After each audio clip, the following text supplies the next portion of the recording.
Friday, November 2001. It's 7 p.m. at the Hungry Jack's Burgers in Wentworthville, a suburb of Sydney, Australia. Inside the restaurant, a celebration is occurring. It's Irene Jones' 56th birthday. Her daughter, 27-year-old Megan Jones, is accompanying her on the get-together. The two are chatting about the good times, but Irene has been preoccupied with some things on her mind. Up to this point, Irene had been scared. She had been scared about her safety.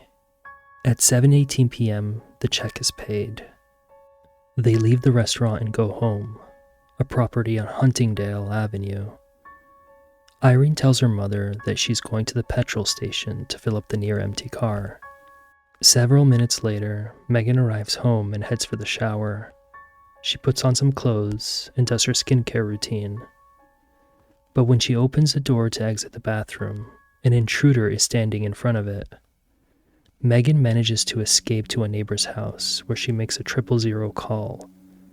Her mother, however, is not as fortunate. Irene Jones is strangled and stabbed to death.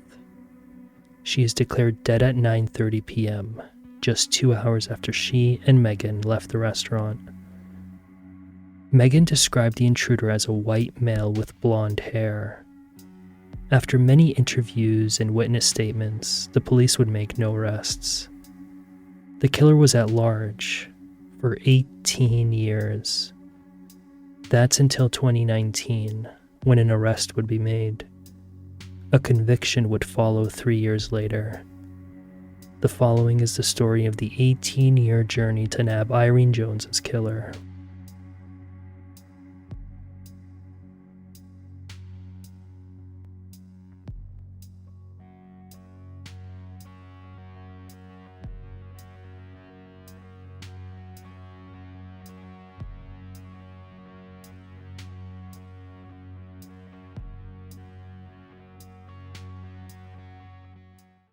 Lansvale is a suburb of Sydney in the state of New South Wales in Australia.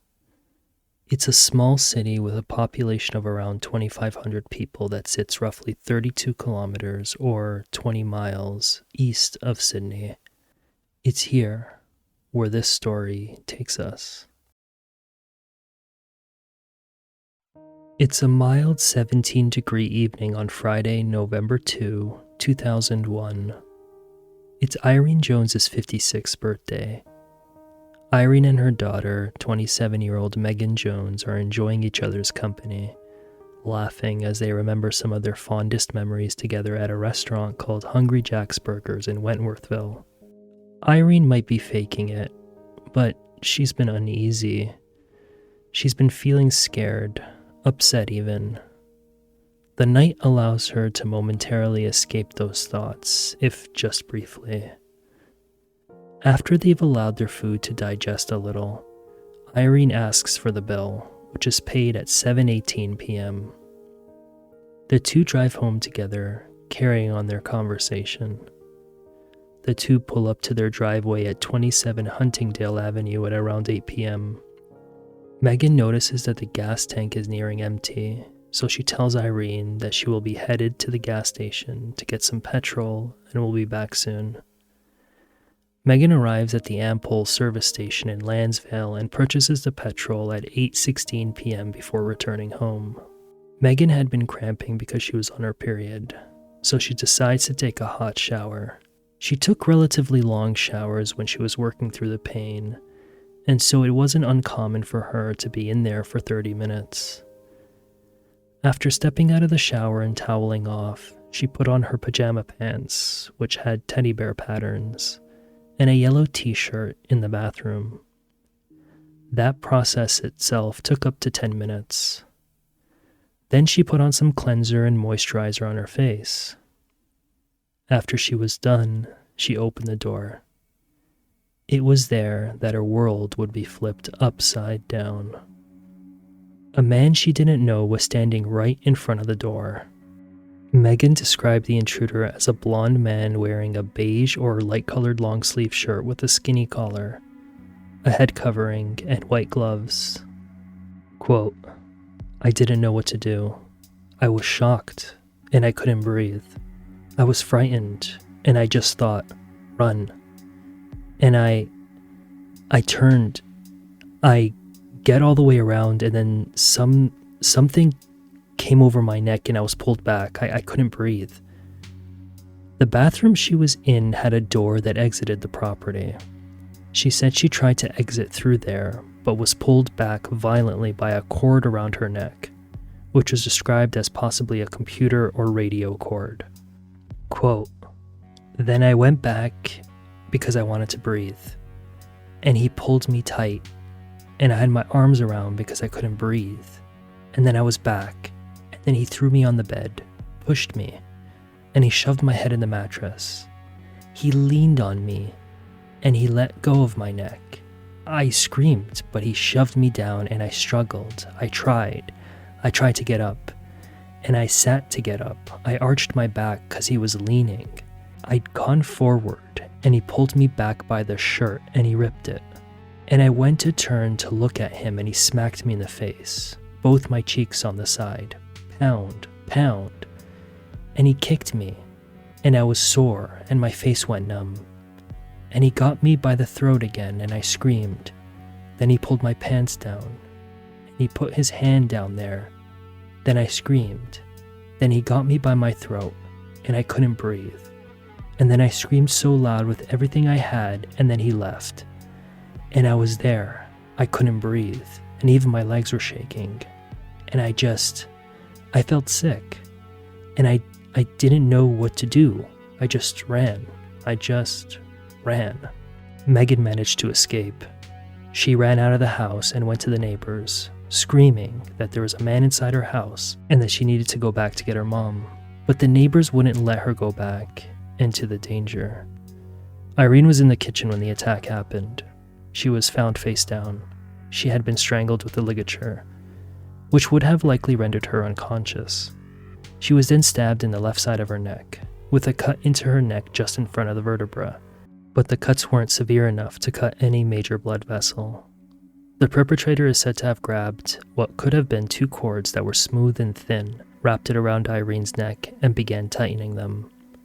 The two cords crossed each other at the right side of her neck, hence the forensic pathologist observing two ligature marks on that part of her neck. Meanwhile, Megan was in the neighbor's house, asking for a phone. Her shirt had a 300mm long tear that ran vertically along the back of it, the result of the intruder pulling on her shirt during the attack.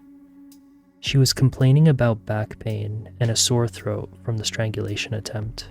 I screamed and he just started fighting me. I can't find my mom. The pathologist said that while there would have been some effort involved in the strangulation, no great strength was required to kill Irene. Irene had suffered 22 injuries in total. There was a pool of dark red blood all over the kitchen, on the cupboards, and on the floor.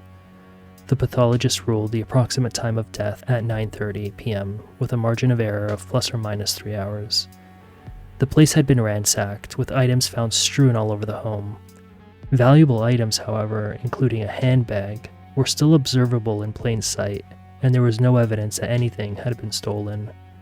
The ligature and knife used in the attack were never found. Irene was born on November 2, 1945. She had been known as a regular churchgoer who had volunteered her time to charities. She had many friends, including many in the neighborhood, and was known as an extremely generous person who allowed people to stay at her home from time to time. One missionary named Jason Berryman viewed Irene as, quote, his adoptive Aussie mother. She was protective of Megan, who was provided for financially and allowed to stay at her house whenever she wished. So who would want her dead, and why?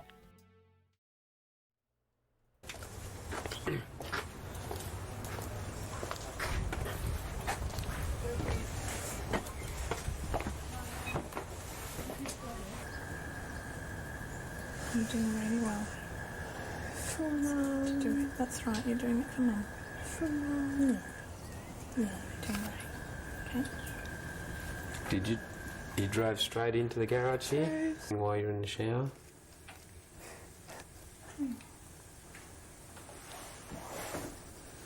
Doing good.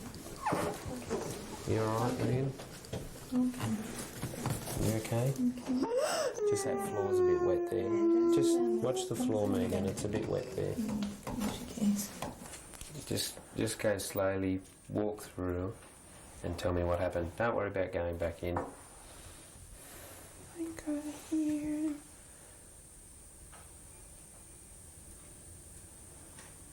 Sorry. He was here. Whereabouts was it? It's alright, it's just the wind. It's just the wind, it's okay.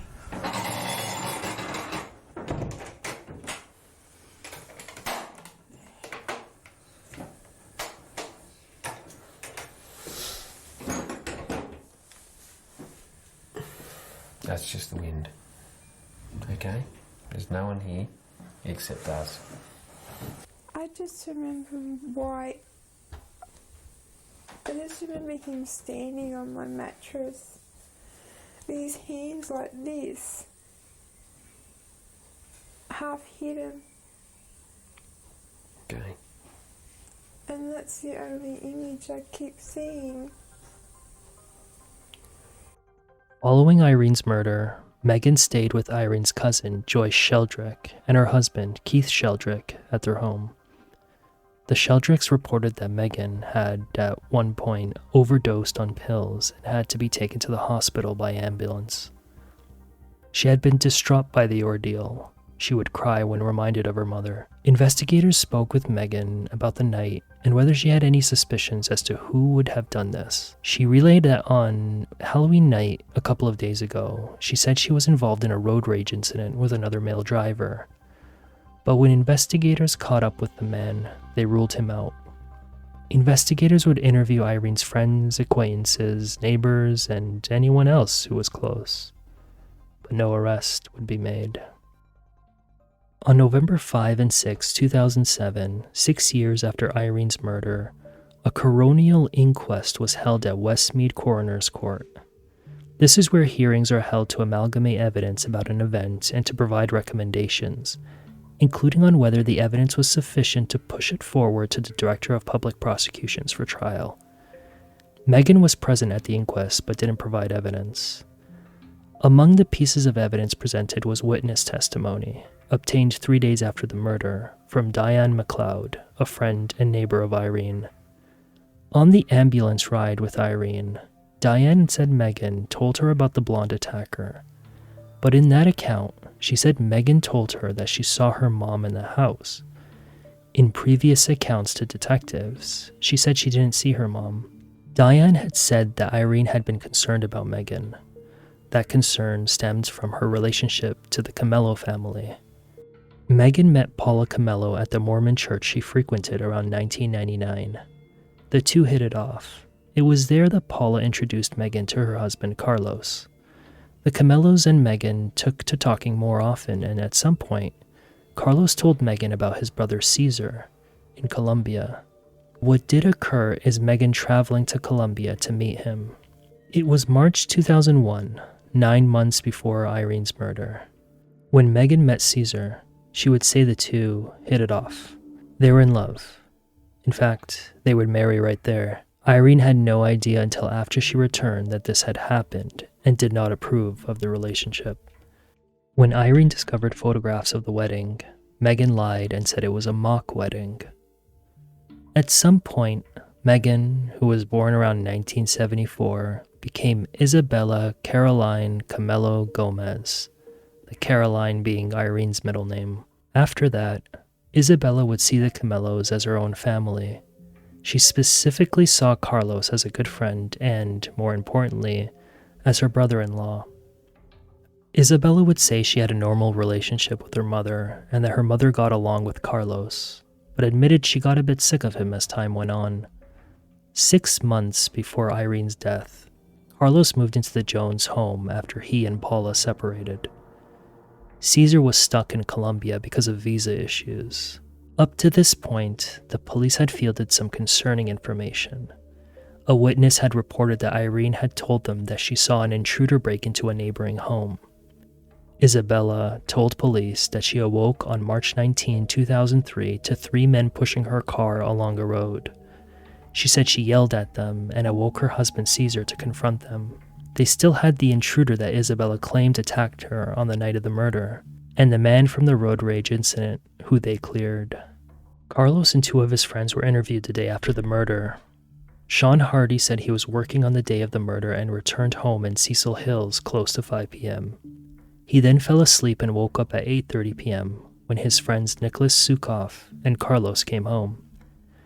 Carlos, who spent some nights on Sean's couch, was said to have taken a shower.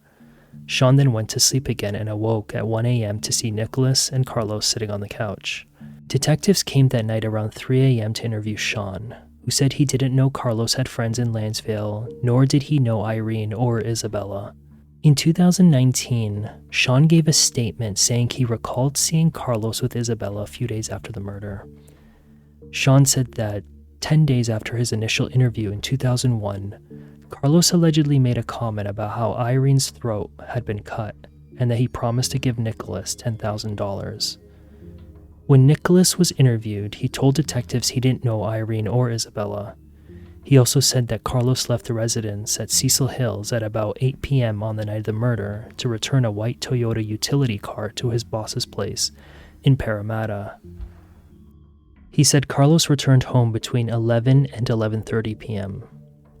At midnight, Carlos and Nicholas then went to the Marconi Club, according to Nicholas, and it was only after that Carlos allegedly told him about Irene's murder. Carlos told detectives that he knew Irene and Isabella, having met the latter through his wife Paula. He said the Jones family helped him when he separated from his wife and that Isabella had a good relationship with her mother. He said he had a key to the Jones home, but had lost it since. Carlos gave different versions of where he was on the day of the murder. In his second interview on November 29, 2001, he said he met Isabella on the day of the murder to see her new workplace. After that, he went to an internet cafe in Parramatta. At that location, he met Nicholas at about 7:30 p.m. They both went to the home at Cecil Hills at about 8 to 8:30 p.m. After that, he went back to Parramatta and then back to Cecil Hills. Then he went to the Marconi Club with Nicholas. Carlos denied being in Lansvale on the night of the murder, despite accounts putting him out and away from friends around the time of Irene's murder. Cecil was never interviewed by police. While he was a resident of another country, likely his native Colombia, he did spend time in Australia over the years. It's unclear from the record why he wasn't interviewed. At the conclusion of the inquiry, it was determined by the deputy state coroner, who presides over the hearing, that the evidence didn't meet the criminal standard to forward the case to the Director of Public Prosecutions. The coroner recommended that the Commissioner of Police make available an award of $100,000 to be given by the government for information that may lead to the arrest and conviction of the person responsible for Irene's murder. The coroner also recommended the entirety of the information presented at the inquiry to be put to the Homicide Unsolved Crime Unit for further investigation. Between March and September 2013, the deputy state coroner revisited the case and conducted a number of inquiries into the Jones murder. The only issue is that Irene Jones's case was slotted in with as many as 700 other cold cases that were being reviewed. No work was completed on Irene's case between September 2013 and March 2017 because the state resources were being allocated to other murder inquiries, specifically to the infamous Family Court of Australia attacks, which were a series of bombings in New South Wales between 1980 and 1985 that killed 3. That inquest eventually led to the arrest of Leonard John Warwick in July 2015. Meanwhile, the Minister for Police approved in September 2017 a reward for information leading to the conviction of the person responsible for Irene's death. As this was going on, the investigations team was being fed additional witness statements, with the first new statement retrieved in June 2017. It's not clear what that was. Meanwhile, a forensics team was going in and out of the evidence room, which contained an important piece of fabric. By the 3rd of March 2013, Isabella's yellow t-shirt had been housed at what was then known in 2001 as the Department of Analytical Laboratories. It had first been deposited there on November 30, 2001, and had not been subject to forensic analysis at the time.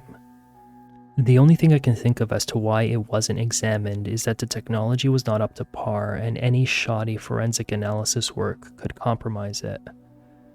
On that day in early March 2013, a detective senior sergeant went inside the laboratory now known as the Forensic Analytical Science Service, or FAS, and removed the shirt from its sealed packaging. It was then photographed. Near the end of the month, the shirt was returned to the lab. Testing was done on the shirt on April 24, 2013. The shirt would make its way back to police custody in exhibit storage. The gap in time is not explained. Perhaps the state was again preoccupied with other cases, but the shirt was examined again in 2017.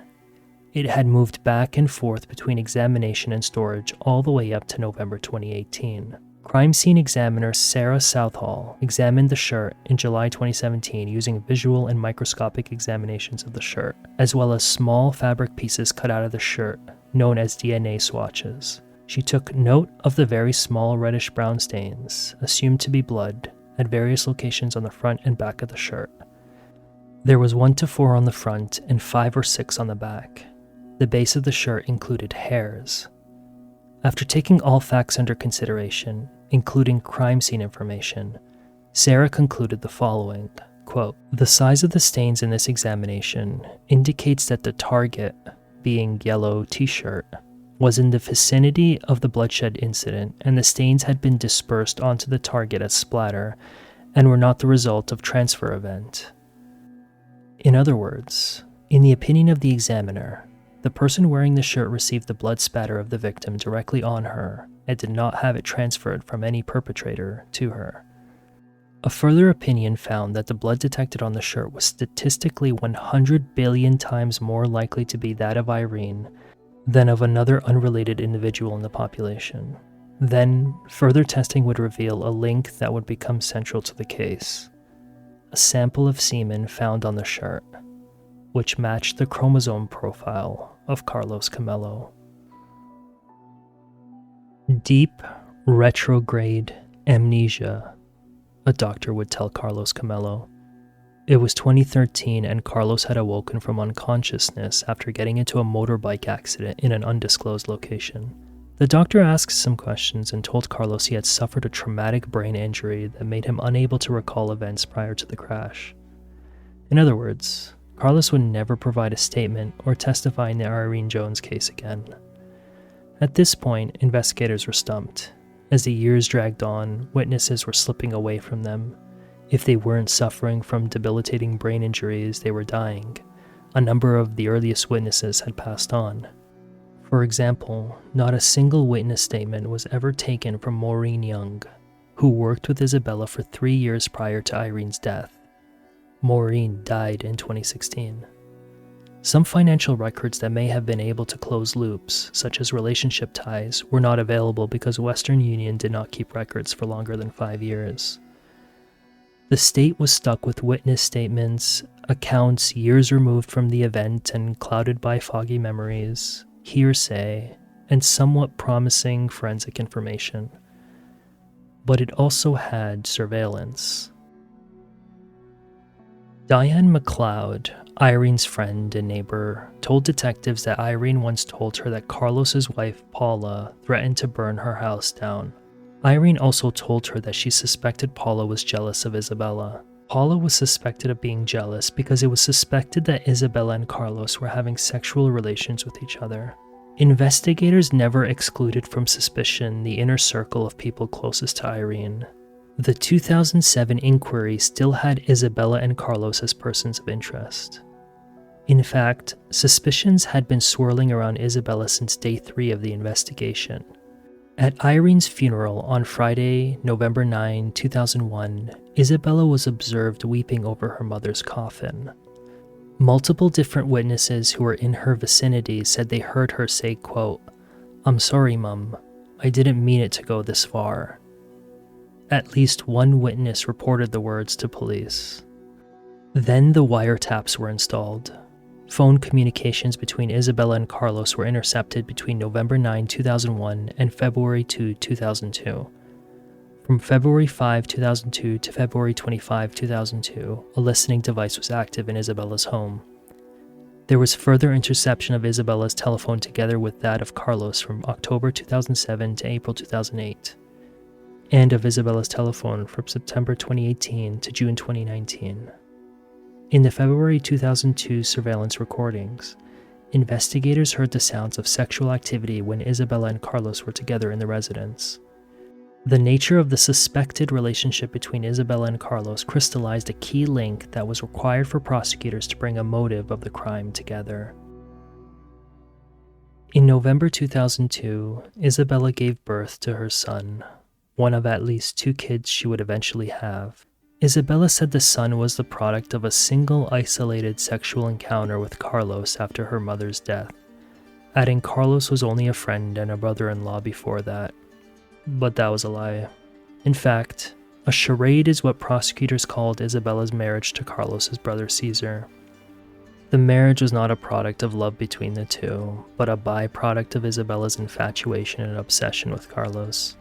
Carlos requested that Isabella marry his brother in a sham wedding to facilitate Caesar's immigration to Australia, the state argued.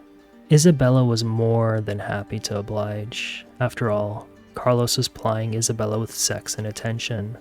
In return, Isabella gave Carlos money. The difference is, Isabella thought this was a genuine relationship. Carlos, not so much. Carlos had his own bedroom in the Jones household. Isabella got him a phone so he could communicate with her without raising Paula's suspicions. Isabella also loaned him money, including to send to his family in Colombia, with no guarantee he'd pay it back. Carlos, who was also allegedly putting financial stress on the home by racking up bills, wanted it all, and was using Isabella to get it. He played Isabella. He told her he wanted to leave Paula for her. She ate it up. It first began with lodging at Irene's house, then came the money demands. Isabella would get into fights with her mother over her resistance to giving money to Carlos. She would get violent, in fact. Within a year of the murder, Isabella broke Irene's glasses in a violent attack. Another time, she mounted Irene on her bed and tried to choke her out. Irene relayed the incident to a friend, saying that she thought she was, quote, a goner, but that she was too scared to call the police because she feared the consequences. She said she was scared of the Colombian people. Irene was trapped. Irene told friends that she also feared Paula, who drove around her home looking for Carlos. She later had security lights installed, a known deterrent for nighttime crime. The entitlement reached new heights when Carlos allegedly demanded that Irene either mortgage the home, sign over the ownership to Isabella, or sell it so that he can take $20,000 from the proceeds to start a construction business. Isabella told Irene that she wanted the house now, but her mother told her she would only get it when she was dead. On March 17, 1999, Irene executed a will that left her property to Isabella in the event of her death. Irene had told Isabella that if she didn't leave Carlos, she would change the heir of the estate from Isabella to Charity. This was the subject of many arguments with an angered Isabella, who instilled fear in Irene. A relative of Irene's recalled at the inquest hearing that on December 19, 2000, during a wake after the death of his father, he told Irene not to cede to Isabella's and Carlos's demands to sell the house. He alleged that Isabella walked between them during the conversation and told Irene, "I'm going to kill you." Irene told Ronald that she always said that to her. He relayed the statement to police, but it was not included in his official statement because he said he didn't take it seriously. Isabella hadn't exactly been a go-getter. She was in a difficult financial position at the time of Irene's death. She had unpaid bills, she fell behind on repayments for a car she had just purchased, all while trying to ensure Carlos and his family were looked after financially. She had started increasing the pressure on her mother to sell the house so she could collect some money. Witnesses described Carlos as aggressive and domineering toward Irene in the months prior to the murder. He allegedly even went so far as to inflict physical injury on her when he didn't get his way. When Irene found out that Carlos didn't leave for Colombia when he said he would the month before her murder, she confided in a friend that she was worried about being, quote, bumped off, slang for murdered. That particular statement wasn't included in a police statement because the friend forgot about it. Irene, who considered Carlos a con man, was hemorrhaging money because of the situation. She had also lost complete control of her home. Irene had at one point moved out of the master bedroom in her home so that Carlos and Isabella could sleep in it. Irene was in tears about this. On the day of Irene's murder, mailman Johnny Carling was out this day delivering mail to the Lansvale neighborhood. "Hi, Irene," Johnny greeted Irene with a smile. "Just curious, did your daughter move out?" Irene looked at Johnny like he was off his rocker. "No, she didn't. Why?" "Well, there's a mail redirection in place," Johnny told her. Irene was shocked. He recalled she had a blank look on her face. She shot back at Johnny and said, "No, there isn't a mail redirection in place." "Irene, there is definitely a mail redirection for a Camilo Gomez." Irene told him she knew nothing about it but would, quote, "fix that up." Irene had started putting two and two together. She then called a friend, Margaret Bunter, and told her that she hadn't received her mail for 2 months because the mail was being redirected to another location, possibly when Isabella and Carlos were living in Maryland's. Around February 2001, Isabella and Carlos moved briefly to a residence with a woman, who said Isabella told her she wanted to marry Carlos and that Irene was a biatch, presumably because she got in the way of her love interest. Isabella moved out of that residence in May 2001. During this time, Irene entrusted Isabella with money to pay the utility and other bills. Isabella had not, in fact, been paying the bills. For example, there was a large unpaid phone bill from Telstra, a telecom company. By now, Isabella owed her mom a significant sum of money. Irene said she was terrified of what was happening. At some point, she logged 2 undated notes that were discovered in Isabella's home in 2019. One of them refers to Isabella being $3,000 over the limit, and another related to the money Carlos said he would need to open the construction business. At that point, Irene's mind would have been racing like a sports car. Irene was giving up her pension to support a disrespectful and abusive daughter who was, in turn, supporting someone who she claimed was at least equally abusive. The situation got so bad with money that Irene had to ask Keith Sheldrick to loan some money to Isabella. According to Paula's early testimony, Carlos told her that Isabella asked him if he knew of anyone who would kill her mother. Paula said she didn't know if he was making up the story, but he allegedly told Paula that he would take the house off Isabella. Isabella would later say that she started to feel like she was being used for immigration purposes, and that Caesar appeared distant when he got off the plane in Australia. But she apparently was covering her tracks. Letters written by Isabella detailed reminders of what to tell others about her relationship with Caesar. Quote, "We have to spark an interest in each other soon, in another 4 to 5 letters, and we will introduce email and letters dated every 3 days to each other. In the email letters, we will make it develop into more of a romance with each other up until my arrival in Colombia. Then we need letters after I have left Colombia to prove that the relationship is continuing," she would write. She also left reminder notes referring to things they had to get each other, such as Christmas, birthday, and romance cards. Quote, "December you propose to me. We discuss wedding plans. I decide I want to marry you in Colombia. You send deep, meaningful love letter in a card." Paula further testified that Isabella got upset with Carlos because he owed her money and he was using a car without her permission. In January 2003, Isabella had filed a complaint with police accusing Carlos of hitting her in the mouth. The altercation happened in Maryland's, where the two lived with their son. Carlos apparently was having an affair behind Isabella's back, which prompted the attack. Carlos by then already had a history of domestic violence. He was convicted of stabbing his wife with a fork. The incident occurred only 2 or 3 months after Caesar, who had referred to women he had sex with as, quote, "good cattle," arrived in Australia, and around the time Isabella filed for separation with the intent to divorce Caesar.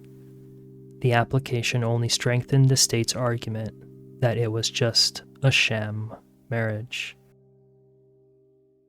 It simply took another deputy state coroner to look at the evidence again, now with the forensic examiner's shirt analysis, to reach a different conclusion than her predecessor. Isabella, as such, was formally charged in September 2019 with her mother's murder 18 years earlier. She pleaded not guilty. The state, which admitted that it didn't have a single piece of smoking gun evidence, relied on the forensic expertise and witness testimony. Isabella couldn't explain how her mom's blood got on her shirt or how Carlos's semen did either. Isabella denied bullying her mother, breaking her glasses, or choking her. She claimed Irene got along with Carlos, but admitted she grew sick of him. She also claimed items were stolen on the night of the murder, including Christmas presents and a diamond ring, suggesting it was a robbery. Quote, "I'm shell-shocked. I'm overwhelmed. I mean, just the things you were, the photos and everything, and I'm trying to remember like 17 years, 18 years ago now, and I can't remember what I did like the week before, let alone 3 days before. Some things stay in your memory and some things go." Leading up to her arrest, while she was still under surveillance, Isabella expressed to friends her anxiety about being arrested. Back in October 2007, she reported to a friend that everything looks bad for me, while at the same time expressing dismay that others might think she had killed her mom. At that time, she also said she was scared about going suddenly, referring to being taken into custody without warning. In January 2007, she told a friend that her lawyer said the prosecution would go for a murder charge and that it probably doesn't look that good. She was worried about dying in prison and was concerned about the cost of legal representation. She was concerned that the 2007 inquest would be a witch hunt against her. Quote, "It's just a waiting game. I'm at the mercy of the court, and I still have to prepare for the worst and hope for the best." She also wanted to ensure that her children stayed together if she were imprisoned. Isabella tried to discredit the forensic examination's conclusion about the shirt. She also claimed that the police didn't look at all the possibilities. She had pointed the finger at Carlos and his friends and said the drawn-out nature of the police investigation and the emotional toll it had taken on her was evidence of the alleged oppressive and vexatious nature of the proceedings. Had the trial occurred before Carlos's accident, she said she would have been able to cross-examine him. That would have included interrogation of his motives, including supporting his family using her mother's estate. In the end, the court said the two hatched a plan to get rid of Irene in order to seize her assets, notably the property, and that it was likely Carlos who suggested that Irene be killed. Obsessed with Carlos, Isabella agreed to the plan.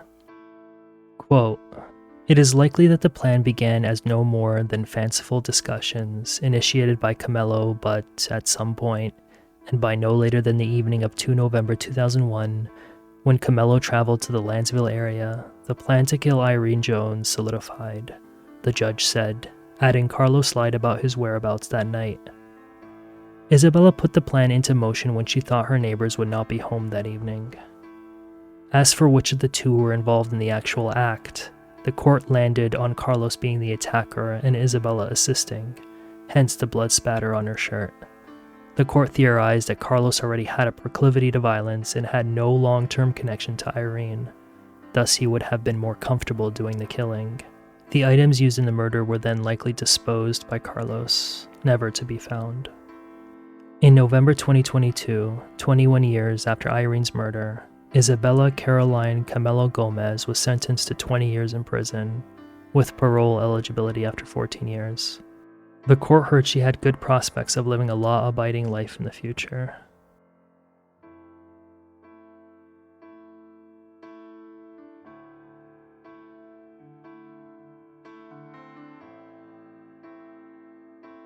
Matricide is a rare crime, a judge in the case said. Despite that claim, we have heard cases like this. One that almost mirrors it is the Simona Zafarowska story we covered here, which is the story of the daughter of a hard-working cleaner who killed her mother to take her assets and live with her boyfriend in Macedonia. Simona struggled with her schooling like Isabella struggled with bills. The thinking that goes into the killing of a mother is baffling, especially absent some mental health issues. Isabella had children herself, which further makes you wonder how much influence Carlos had over her. Quote, It is one to which a particular degree of horror attaches because it breaks the ordinary bonds of love and gratitude that typically exist between mother and child, the judge would add about matricide. It is a crime that all right-thinking members of the community view with great aversion and vigorously decry. Thank you so much for taking the time out of your day to listen to me narrate this story, which was based heavily on the primary sources and lightly on the secondary. Nod goes to the reporters who get the stories first and to you guys for engaging in the subject matter. As always, be well, hug your loved ones, stay connected with them, feed the poor, and of course, don't be Isabella Camelo Gomez. Goodbye.